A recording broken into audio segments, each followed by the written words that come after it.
लगातार आरोप लगा रहे थे चुनाव हारने के बाद, और जीतनराम मांझी ने भी जिस तरीके से कहा, बयान जो दिया, कैसे देखते हैं बयान को? नहीं, देखिए, निश्चित तौर पे इसी के लेके तो हम लोग लड़ाई लड़ रहे हैं। आदरणीय राहुल गांधी जी के साथ वोटर अधिकार यात्रा पे हम लोग निकले थे, और यही लोकतंत्र जो है खत्म करने पे लगा हुआ है भारतीय जनता पार्टी और उनके सहयोगी दल। आपने देखा कि किस तरीके से मांझी जी ने जिक्र किया कि 2020 में हमने डीएम साहब को कहने से हमने वहां पे जीत दर्ज कराया, और अभी भी अगर हमें फोन करते तो हम जीत हासिल करा देते। तो इसी के लिए हम लोग लड़ाई लड़ रहे हैं कि भाई बाबा साहब भीमराव अम्बेडकर ने इस देश में लोकतंत्र में गरीब जनता सभी को वोट गिराने का अधिकार दिया है, और उन्होंने सुनिश्चित किया कि 5 साल नेता काम करे, अगर 5 साल में अच्छे काम नहीं करेंगे तो उसको बदलने का अवसर जनता के हाथ में था,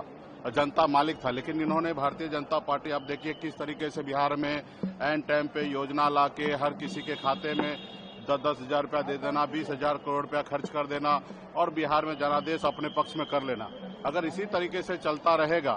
काम कोई सरकार ना करे और सत्ता में इसी तरीके से बैठा रहे,